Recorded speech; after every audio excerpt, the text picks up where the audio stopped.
Good afternoon, everyone. I'm Dr Keely Harper-Hill, Research Associate for the Autism CRC Education Research Program, and I'd like to welcome you to today's webinar. The Autism CRC is building capacity and developing appropriate educational environments and programs for social, behavioural and academic success, working with students, parents, school systems, teachers and health professionals. Together we're building programs and resources to support children to succeed not only at school but also beyond. Today's webinar will provide you with an overview of the latest research in evidence-based whole classroom practices to support children on the spectrum. Our panellists are Professor Ian Shochet from the Queensland University of Technology, and Ian will be talking about school connectedness and the progress of the CRC School Connectedness project. Dr Christina Chalmers from the Queensland University of Technology will be providing an overview of the Social Robotics Club's evaluation and the resource kit, which is currently available online. And finally, Libby MacDonald will discuss the progress of her PhD project, which aims to develop strategies for teachers to help students stay on task and transition between tasks in mainstream classroom settings. But before we get started, we'd just like to go over a few items so you know how to participate in today's webinar. You're listening in using your computer speaker system by default. If you would prefer to join over the phone, just select the telephone in the audio pane and the dial-in information will be displayed for you.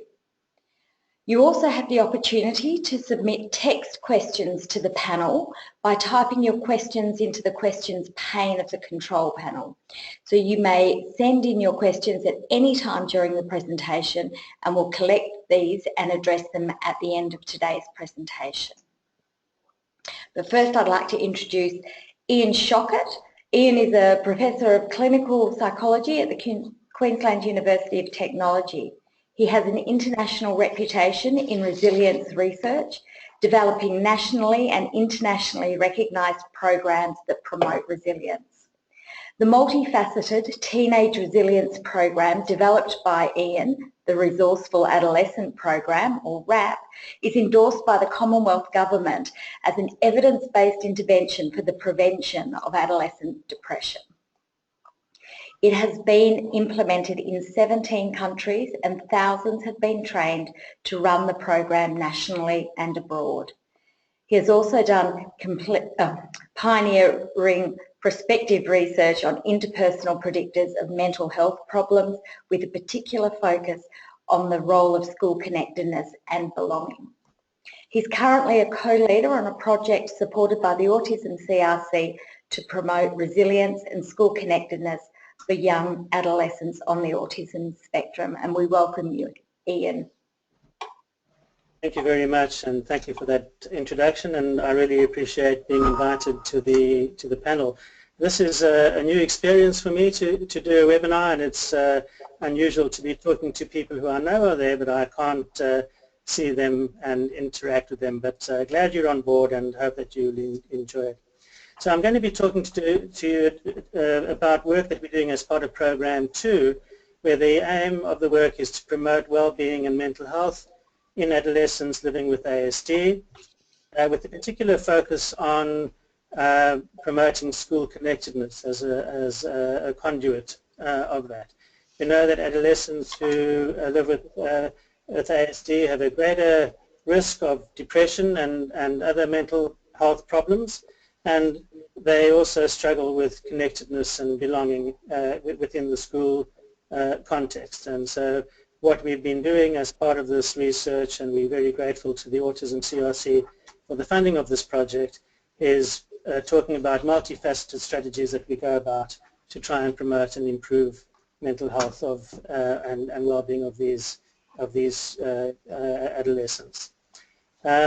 So the next slide is to acknowledge the the people on the program that are working with us, and we're very pleased that we have a really wonderful team, and this really is part of a team effort. Now let's talk a little bit about what we mean by school connectedness. If we can go to that next slide. School connectedness is the extent to which people feel personally accepted, respected and included in the school and in the classroom. Essentially it comes down to two major issues, one of feeling validated and a sense of being included. So the extent to which one feels validated or included in the school context is really the main definition of school connectedness. The sorts of items that sort of tap into our understanding of school connectedness on the next slide is items such as I feel like a real part of the school, people here notice when I'm good at something, and most teachers in the school are interested in me, the sense of being treated with the same level of respect as others, and so that really gives you a sense of what we mean by this construct of school connectedness. Now it turns out that school connectedness is really one of the major factors in adolescent development and well-being. Research that has come about in the last 10 years has led us to really understand the importance of this. It's important in academic behavior outcomes, in health risk behavior, whether people do risky things, whether in delinquency, violence, and particularly important in well-being and mental health, and that's what our research has shown. So by way of example, as we'll see on the next slide, which is a bit of a research slide, which is a correlation coefficient, and we won't bore you too much with these figures, but essentially what this particular slide is showing us is the enormous overlap between the sense of school connectedness and mental health. So that correlation between school connectedness and children's depression inventory shows us, or tells us, that about 40% of differences in depression scores can be explained by students' differences in their school connectedness. Now that's a remarkable overlap. You don't often see an overlap like that. So I always tell people that, you know how they say that you can remember exactly where you were when you first heard about the accident and death of Princess Diana. Well, I can remember exactly where I was when I first saw this figure, this correlation coefficient that showed me the link between school connectedness and depressive symptoms. It's really a very powerful connection, and something that we really need to then take very, very seriously. In the next slide, we show that we've done the research to show that, in fact, the extent of your school connectedness will predict your future level of mental health functioning, and that's very important as well. So it's not that we know that they interact with each other, but we can be confident that your school connectedness, if you can improve that, can be an important protective factor against future mental health problems, particularly depression. In the next slide, we try and give you a bit more of a perspective on that, because that slide shows you the extent of overlap between school connectedness and depression, comparing, say, the extent of the overlap between a good attachment to a parent and depressive symptoms. We know that your attachment to the parent is very important in life, but your attachment to school is every bit as important, and just to give you a sense of how those two might compare. If you go to the next slide, you'll see that we've also done the research to show that your connectedness is important in the primary schools as well, and we've also done the research to show that it's a sense of belonging, or a sense of connectedness to the workplace, is also very important for adults. So we now know that people go through a large part of their lives monitoring the extent to which they feel a sense of connected or belonging to a particular social context, and that any changes in their feeling of being connected or being valued in that particular context will bring about changes into their mental health, and particularly in their level of depressive symptoms. So we really need to take that particular variable very, very seriously, and if we can harness that appropriately and make use of that protective factor, we can make an important impact on the future development of adolescents. Now, with regard to the next slide, we know that there's, sorry, the one after that, we can skip over that one. Can we skip to the next slide? We know that for, no, the previous one, I beg your pardon. We know that for adolescents living with ASD, they're at a higher risk still of depression and mental health problems, and they struggle with issues at school, including social isolation, being bullied at peers, being bullied by peers, a feeling of being rejected by peers, or difficulties with belonging. And at the same time, they also have a higher risk of difficulties around issues that you know well, such as managing their emotions and regulating their emotions, and relying sometimes more on maladaptive or negative coping strategies. So what our research is doing on the next slide, we're given is to have a multifaceted approach to promoting school connectedness and promoting the well-being of adolescents. So we're working at the whole of school level in terms of changing inclusive practices in the school and working with teachers and students and administrators, making use of what we refer to as the Index for Inclusion. We work at the family level and working with parents to see what they can do to support the sense of belonging and connectedness of the adolescents living with ASD and to help promote their school connectedness, and parents play a very vital role in that regard. And we work at the individual level to try and help the adolescents regulate their emotions better and to have better interpersonal relationships so that they can be best placed to be able to engage in greater school connectedness. If we go to the next slide, that gives us sort of a model of what this particular program is all about. At the individual focus, we're implementing our program that that Keely introduced us to, which is the Resourceful Adolescent Program, which has been specifically modified for adolescents living with autism. We have a program for parents that we've also modified from our original program, which is our RAP-P, Resourceful Adolescent Program, the parent content,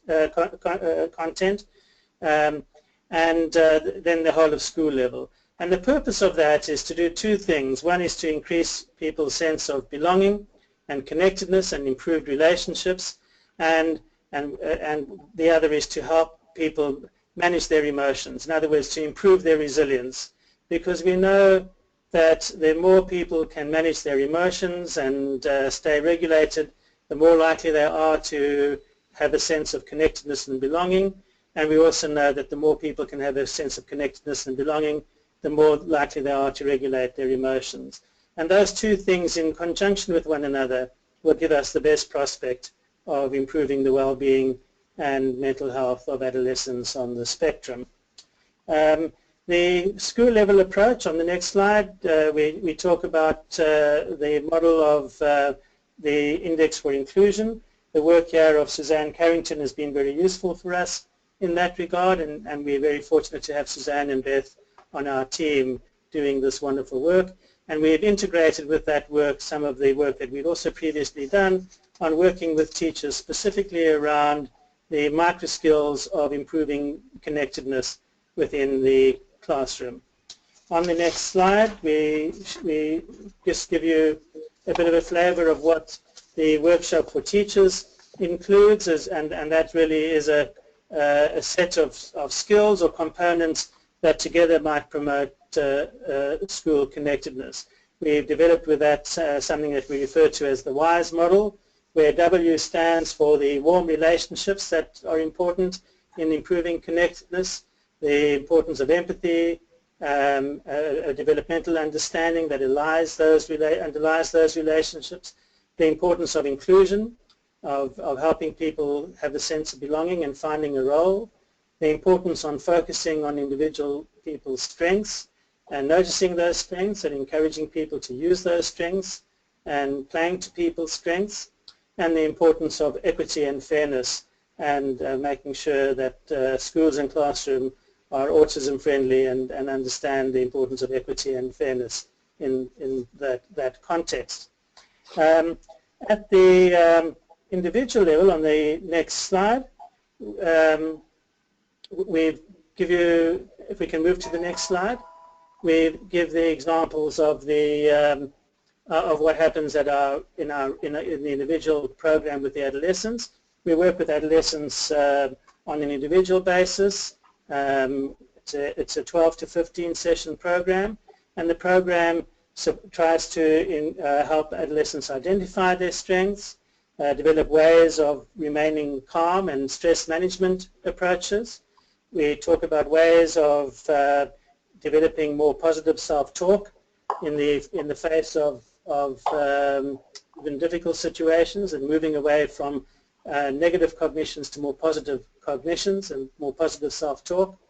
We have a component around problem solving and how to solve problems more constructively, and then there are components around improving relationships. The program is based around the metaphor of the 3 little pigs, and each week the adolescent layers their own particular resource bricks, resilience bricks, to develop, to become more resilient, because if you remember from the metaphor, the brick that built the pig that built the house of bricks was able to withstand the difficulties of the big bad wolf and the world around them.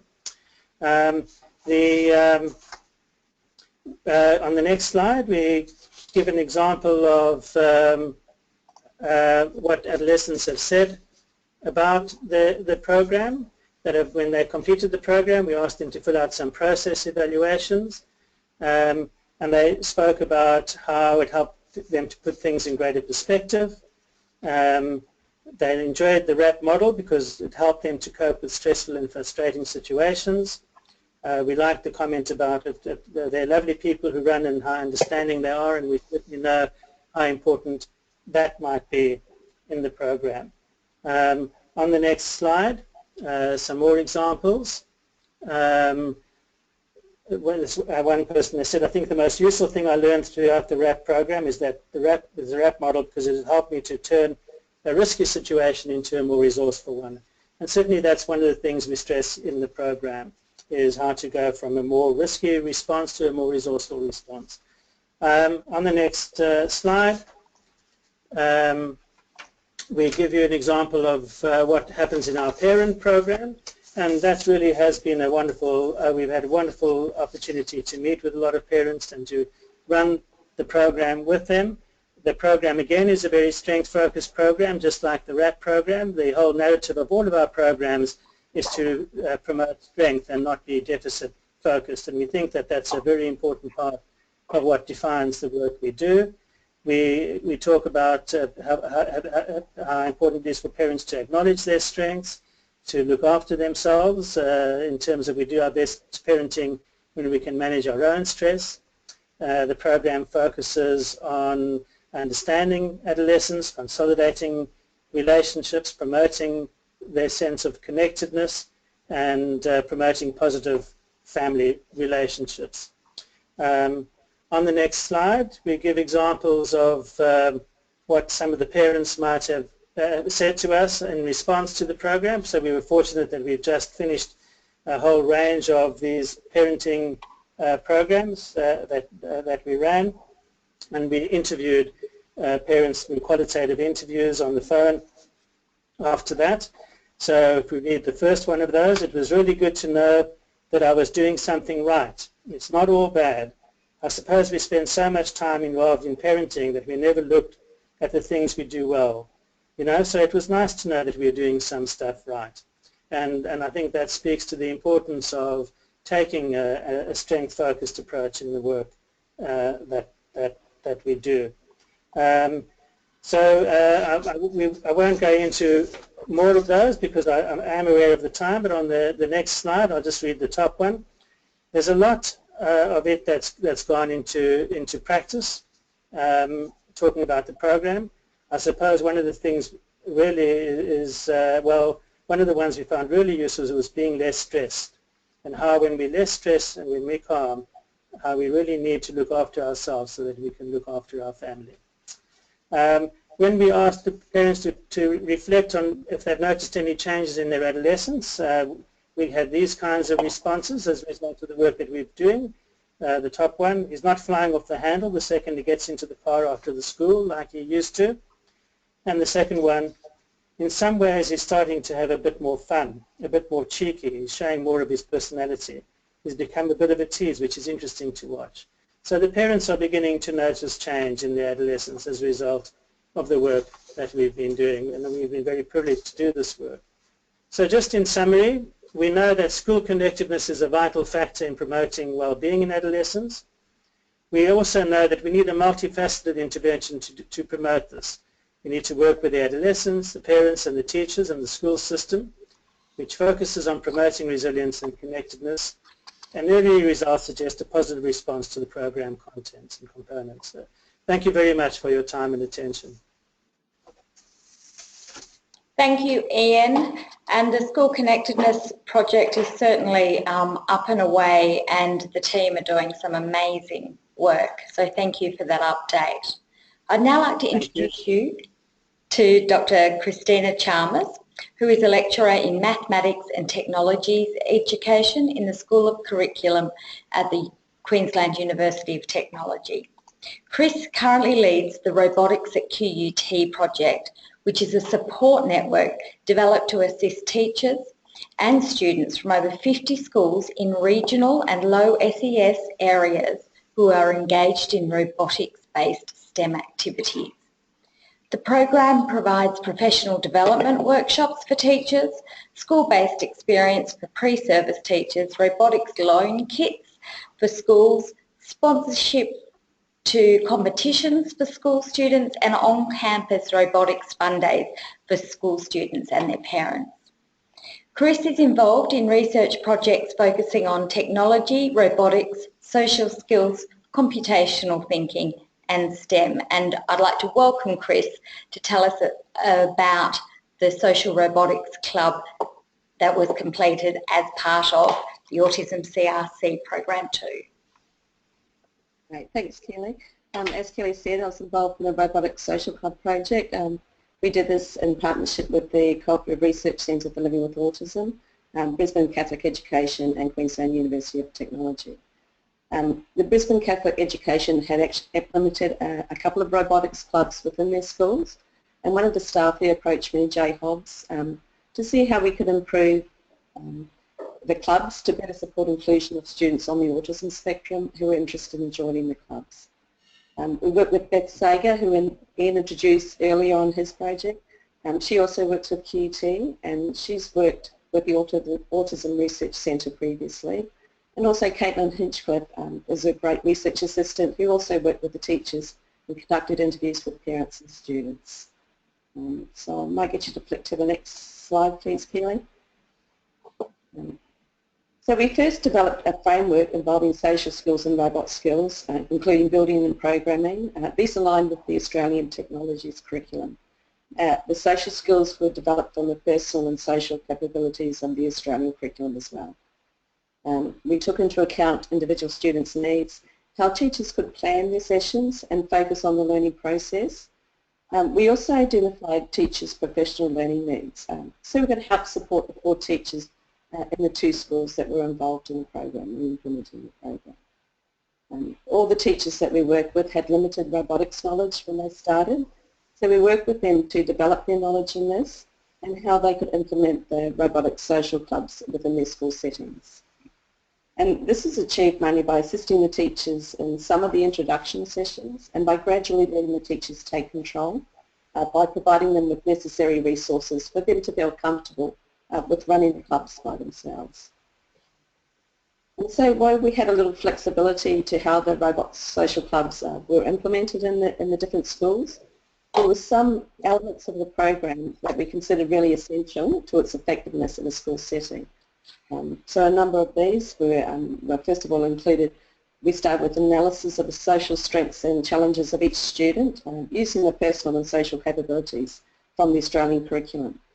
This actually helped us identify target areas and helped us evaluate the effectiveness of the Robot Club for all students that were involved. By also providing opportunities for these students to communicate with their peers through the Robot Club setting, and also by encouraging students to plan, monitor and evaluate their teamwork skills, so a bit of metacognition in there. And it helped focus on the social skills by making them explicit and concrete for the students. And this sort of helped encourage their self-management of these skills. And also we were looking at the generalization of these social skills to outside the social clubs as well.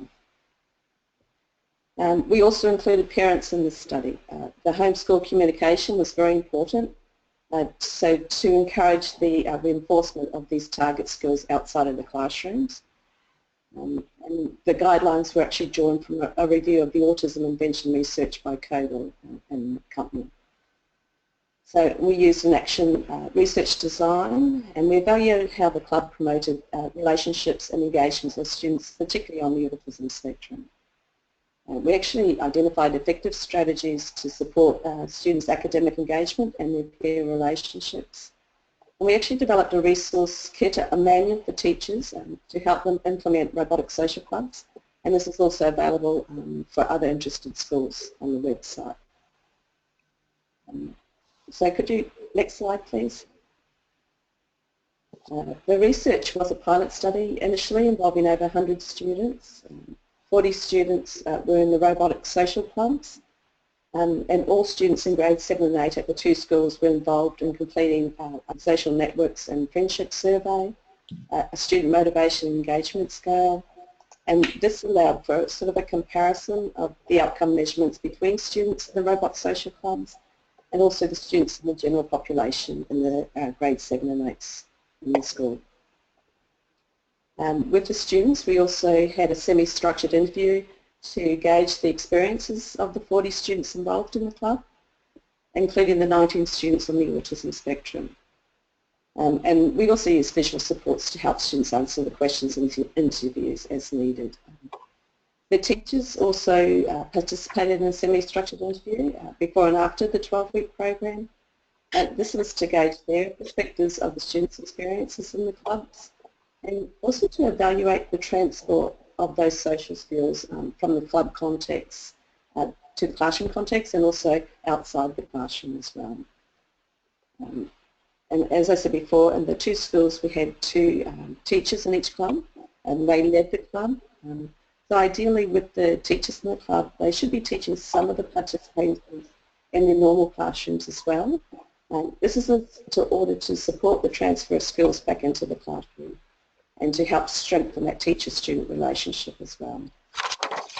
So the data we collected on the strategies trialled by the teachers was collected by a teacher reflection sheet that the teachers completed after the end of each club session. The parents, as I said before, were also involved. They were asked to agree to a 20-minute phone interview before and after the Robot Social Club started, the 12 weeks. And this was regarding their perceptions of their child's involvement in the club. And schools were also invited. They also invited parents and carers to attend the last 20 minutes of certain sessions, to observe the sessions, to observe the teams working together, and also to celebrate the robot creations in action. So in future clubs, we hope that schools and teachers can encourage parents and carers to take part in at least one of the challenges themselves as well, to actually share that fun with the students. As you can see from the slide that's showing now, there are 3 phases of the challenges: of beginning, developing and culminating, and all these phases develop different robotic skills and teamwork skills. The teamwork skills included communicating effectively, making decisions, working collaboratively, and negotiating and resolving conflict. The different robot challenges included activities such as making the robot do a silly walk, running through a maze, different space challenges. We actually culminated in students creating their own robot challenge and selecting their own teamwork skills to work on. So we're actually moving them into more of a self-regulated aspect as well. And for each session, each of the 3 phases, we started with an introduction to the specific social skills. Teachers demonstrated and modelled the skills, which is a bit of fun for the kids, And they did this through role play or given examples of language that they could use. Students then evaluated the teachers' use of these skills and then came up with their own examples and their own language they could use. We then started introducing the robot challenges with extra support, including videos that are also now available on the website. So throughout this whole process, the teachers and students monitored the use of the social skills, and at the end of each session, they evaluated how they used the social skills and also how they've completed the robot challenge as a team. This teamwork was really important to the project itself. There are also rules that we developed for the club, and teachers and students added to this list depending on the club and depending on the class they're in. So we started with things like have fun with your teacher, your friends, be friendly with your speech and your actions, be respectful was another rule of other people by listening and focusing on the positive aspects of their ideas and designs. Also we asked students to be respectful of the equipment too, to look after the robot kits and to ask other teams before borrowing any of their equipment. We also asked them to be safe, of course, with the computers, the robots and other people in the clubs. And finally we asked them to help and asked them to ask for help if they needed to with other friends and their teachers. We also encouraged the sharing and combining of the ideas. We said it was okay for robot designs to be copied, as long as we could help each group make an awesome robot. So the next slide shows what we found was that the club encouraged students to establish stronger friendships. Beautiful. And that was both the students on the autism spectrum and their same age peers within the club. They had a greater awareness of the peer social networks that they belonged to, a greater acceptance within the groups compared to the same age peers that were not in the robot clubs. There's also an increase in the number of students they like to hang out with and a decrease in the number of times they felt they were rejected by their peers, which we felt was very important too. So for the children involved in the program, they had a greater awareness of the personal and social capabilities included in the Australian curriculum, included those skills needed for teamwork. They increased their confidence and developed a sense of success and also developed some leadership skills in some students. They enhanced their resilience and how they dealt with frustrations, very important if you've ever built a robot. They also showed an increased self-awareness of how to get to know others and how to make friends. And if you flick to the last slide for me, please. Okay, so this is the Robot Social Club, the report for this program, the information kit and all the other resources available for free on the Autism CRC website, available now. So this kit is for schools and teachers and parents as well. So there's a portal for each of these. For schools and teachers, the portal is on how to establish a robotic social club within the school, how to plan, prepare and implement the club. There are resources available including curriculum links and videos on the robot challenges. There's also tools to help teachers and schools evaluate the effectiveness of the club and also the resources for the students. The information for the students includes the 3 phases of challenges, and all phases include the robotic skills and the team skills that they can actually incorporate as well. And that includes, as I said before, that communicating effectively, making decisions, working collaboratively, and negotiating and resolving conflict. With the robot challenges on that site, we have included videos on how to do the robot challenges and samples of the robot program. So this also helps teachers who are very new to this area. We also have a portal for parents there with information on the robotic social clubs and how parents and carers can get involved as well. And I'm sure if you'd like further information and details about these clubs, you can go visit that autism website. I'm happy to answer any questions you may have about the clubs as well. Thank you. Thanks so much, Chris. I was speaking with somebody who was involved in the project at BCE recently who was talking through the motivation that the whole project team had in the development of a resource that was actually really useful for schools and could take teachers right through the whole process of from considering, implementing one and thinking about the logistics all the way through to the final evaluation. So I think that that's an amazing achievement to have developed that resource as well as completing the actual research. So thank you. Yes, and there's also a bit of information there for parents who want to get their schools involved too, and how to approach their schools and teachers if they'd like to do that. Indeed, thanks for pointing that out. It's now my pleasure to introduce you to Libby MacDonald. Libby is an Autism CRC PhD scholar through Griffith University, and her research is investigating the use of structured teaching strategies to facilitate the inclusion of students on the autism spectrum in mainstream educational settings. Libby comes from a background of study in English literature and education, and has previously had roles as both a primary school teacher and a counsellor facilitating peer-to-peer support for parents of children with disabilities. Libby is also a parent of a child on the autism spectrum. Welcome, Libby.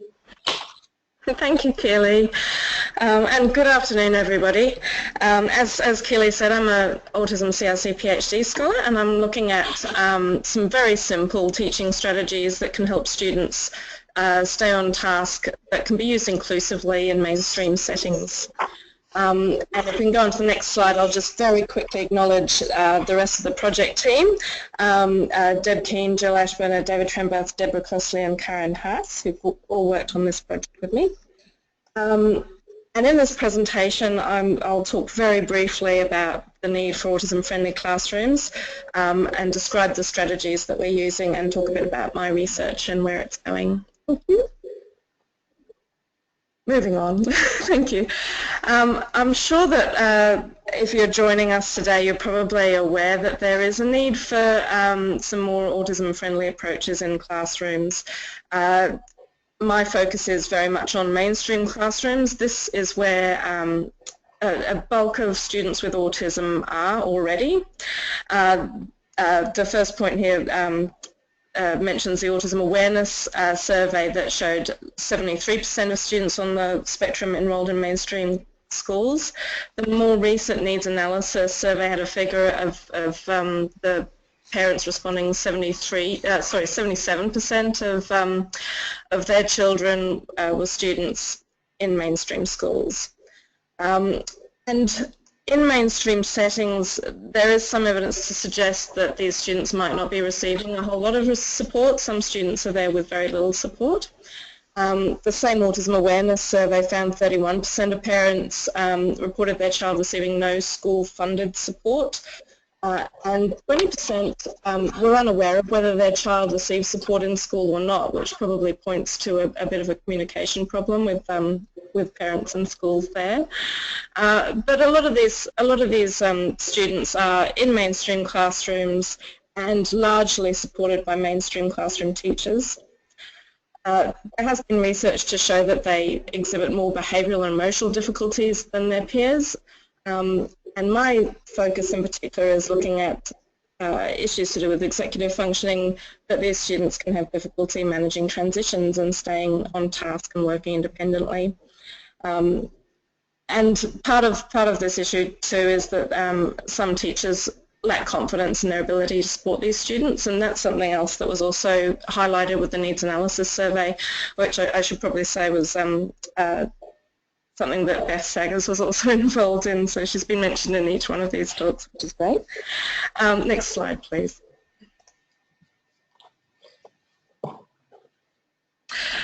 So I'm looking particularly at a couple of strategies that are part of a structured teaching approach. And structured teaching is a teaching approach that is associated with the TEACH program, which was developed in North Carolina in the late 1960s, early 1970s. And it is used in a lot of autism-specific settings.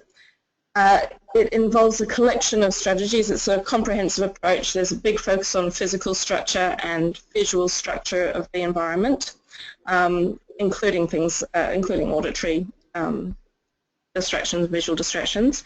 I'm focusing specifically on visual schedules and work systems, and these are ways of visually structuring and organising what's happening in the day and what's happening in individual tasks. And the whole approach involves a lot of visual structure and utilises visual strengths, which some researchers suggested that students on the autism spectrum may have specific strengths in this area. The approach is based on what Mezebov has termed the culture of autism, which very firmly identifies autism as difference rather than disability, and involves the creation of a prosthetic environment. So it's not a remedial approach. We're not trying to get these kids doing something that goes against the grain. They're being offered strategies that will help them, much as my glasses help me see properly. Some of these students will be able to use visual structure in a similar way as something that they can proactively use themselves. Next slide, please. Now, other way, please. Thank you. So just in more detail, visual schedules convey information about the order of events to come. They have been shown to be effective in a whole lot of different settings, and several reviews have shown them to be evidence-based. So they're now considered to be evidence-based at this point. If you go on there, I've got a few examples of visual schedules. The first one is very much the sort of thing you might see in a special education setting, or maybe in a domestic setting, because it's a morning routine, and a lot of children on the spectrum use this sort of routine to get up and out of the house in the mornings. And very often visual schedules are associated with those board maker images, but they needn't be. So the next slide has a weekly timetable, and that is very much also a visual schedule, and this is more the sort of thing that we were using in mainstream settings with primary school kids who were all reading and sort of able to use written language and colour coding to navigate their day.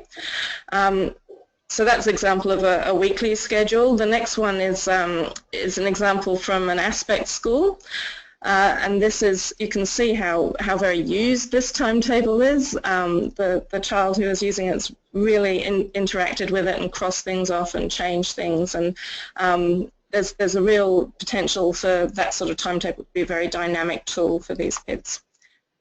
And the other strategy that I'm looking at is work systems, and a work system has been described essentially as in its simplest form as a subschedule. So it's a way of sequencing a task or task elements in a very similar way to visual schedules.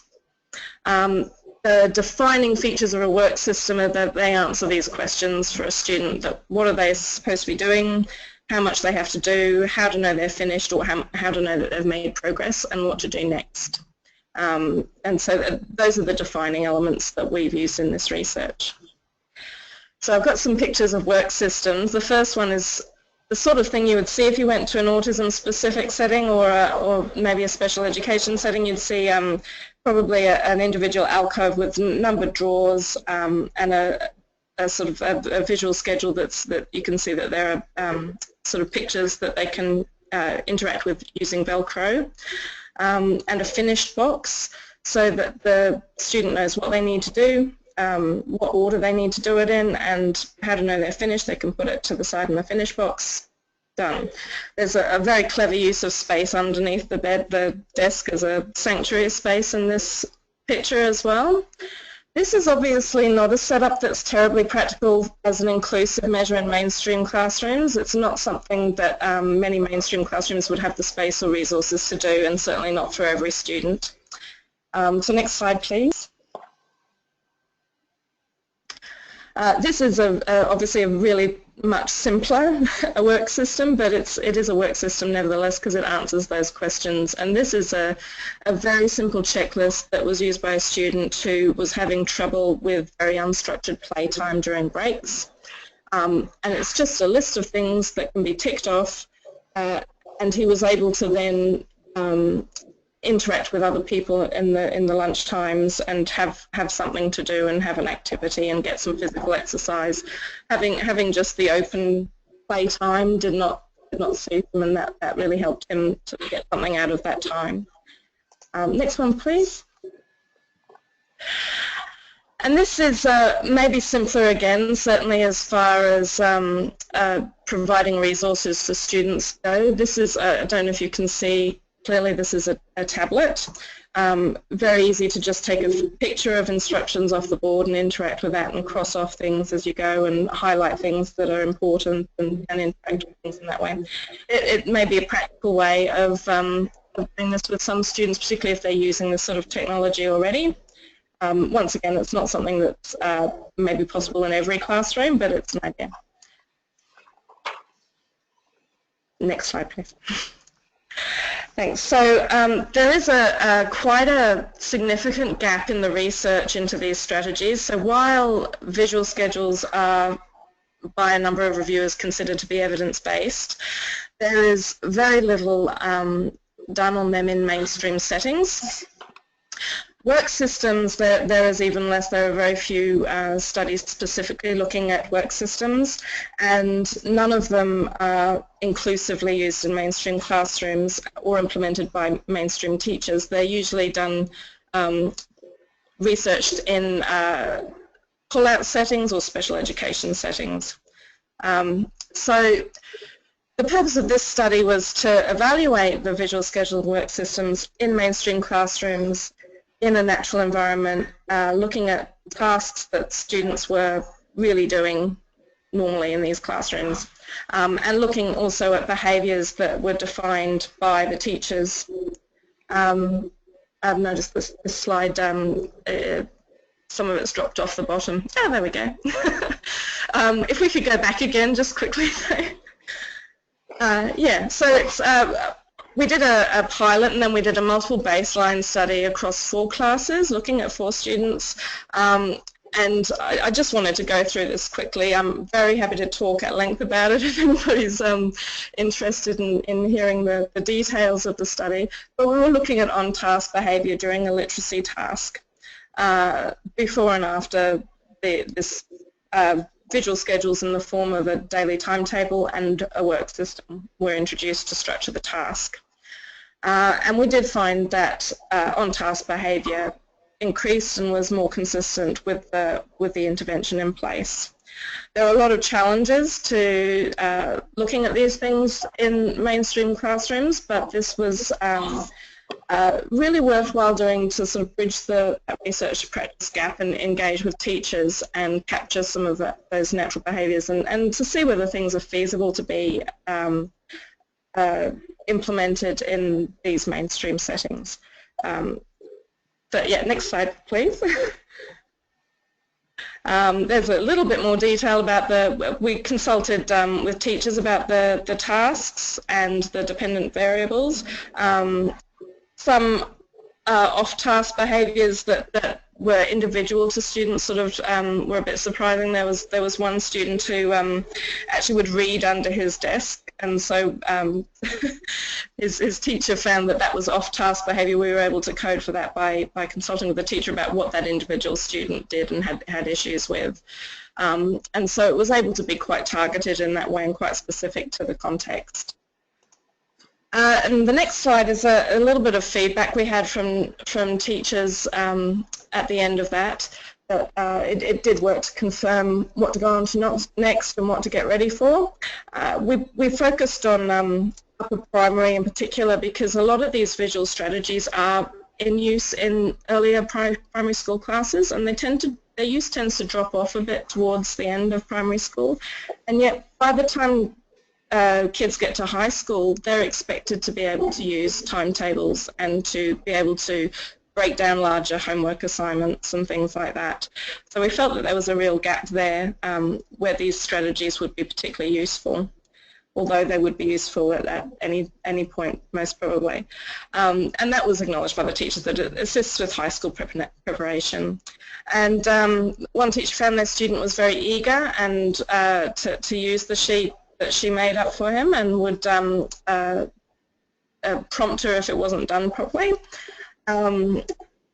And it helped students focus, and they weren't sort of carrying around this information in their minds and becoming, and it wasn't adding to their anxiety. They had things written down and they were able to interact with them and know what they were doing. So at the moment, if we can go to the next slide, please. At the moment, I'm aiming to get a lot more feedback from teachers.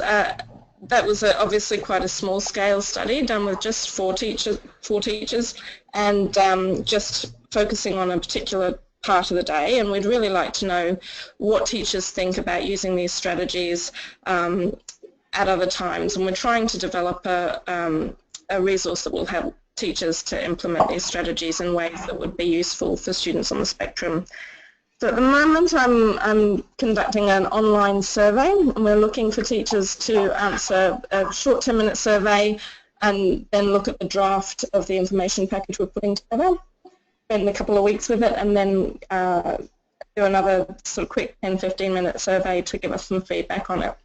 So if you are a teacher who would be interested in doing that, or if you know anybody you think might be interested, please do get in touch. I'm still looking for quite a few participants for this because we'd love as much feedback as possible.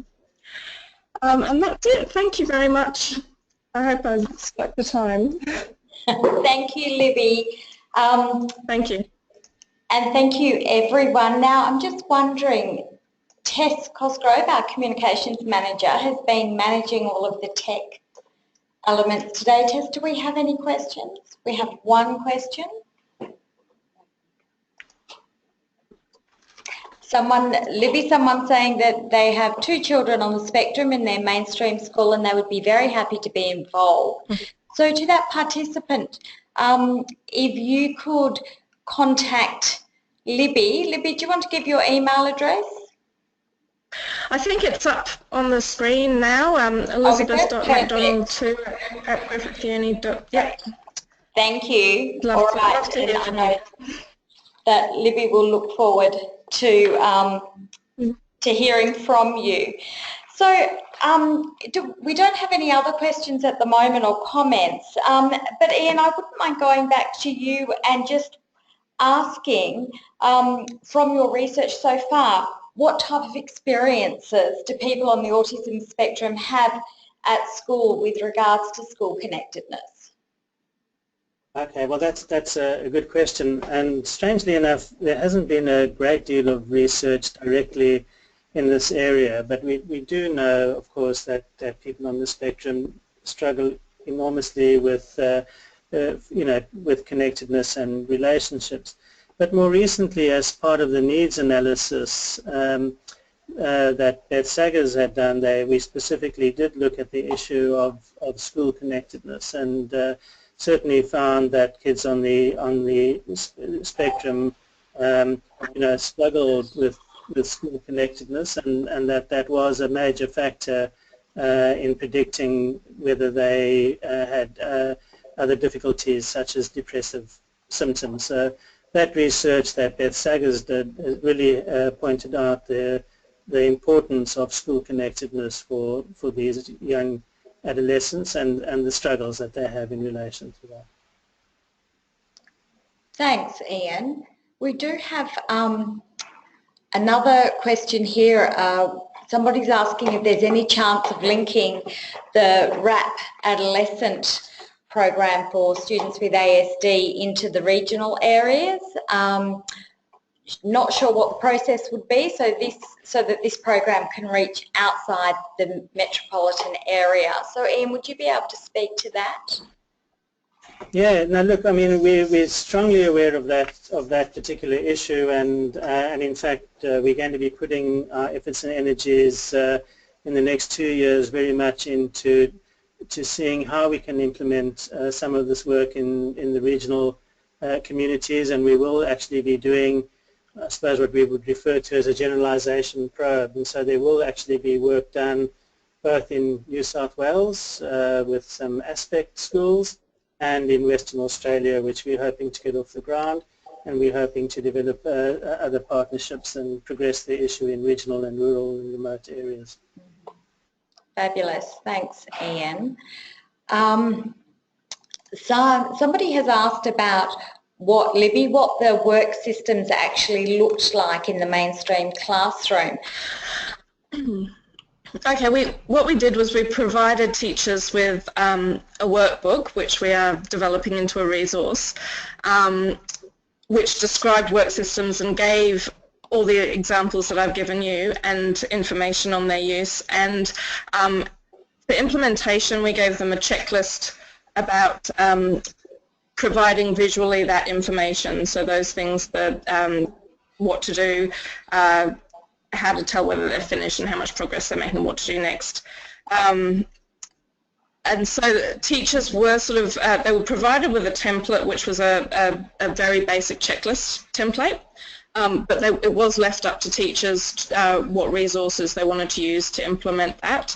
So it can be very flexible. We did want teachers to give students something that they could interact with at their desk, so they weren't having to scan to the board for instructions. But apart from that, just having those, filling that definition of work systems and based on the workbook. Okay, thanks, Libby.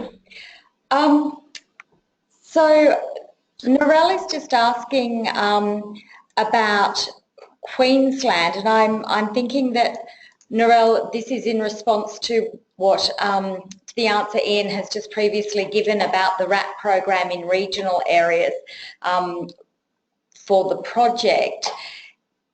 Ian, did you want to talk about the fact, would you like to answer that in terms of what's happening in Queensland? Well, maybe Keely, you want to cue me into this other initiative with, why don't you talk a little bit about that as well, this partnership process, and I can't... Indeed. Yes, indeed. We have quite a few questions and comments actually coming up. So Ian, just related to what we're talking about, so Narelle has said, yes, regional areas in Queensland seem to continually miss out, especially if we don't have an AQ early intervention centre. And Narelle, I think that as part of the study, the work that is being done in Western Australia and is being done in New South Wales regional areas, the purpose of that is to actually start to develop an evidence base for these projects being used in regional areas, so that ultimately they can be used in more rural and regional settings. But at the moment the research is obviously focused on developing that evidence base.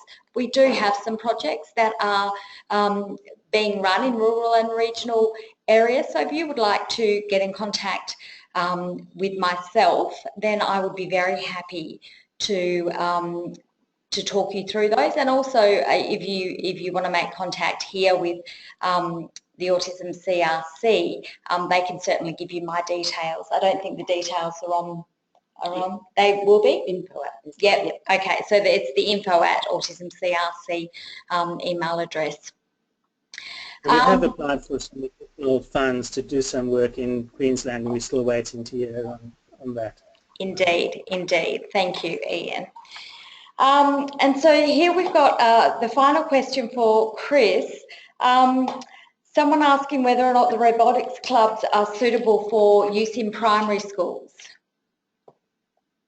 Well, we have actually designed the program specifically to target students in Year 7 and 8, given the importance of fostering those relationships with peers and teachers at the start of secondary school. But they are quite easily adapted to widen the scope for younger or older students. Teachers may just have to look at the curriculum to see where it fits into that as well. Okay. Thanks, Chris. So just, sorry, I was going to say just those resources on the website, the autism website, are really important, and there's quite a detailed amount of information. All right. Okay. Yes, indeed. Thanks, Chris. So we are now going to need to wrap it up. But for any of you who would have unanswered questions, you can certainly get more information at info at autismcrc.com.au. That's info, I-N-F-O, at autismcrc.com.au, and Tess will pass your question on to the most relevant panellist here today. So thank you very much. Thank you to all the panellists, and thank you to Tess for her amazing technology skills. And we look forward to seeing you at a future webinar soon. Thanks very much.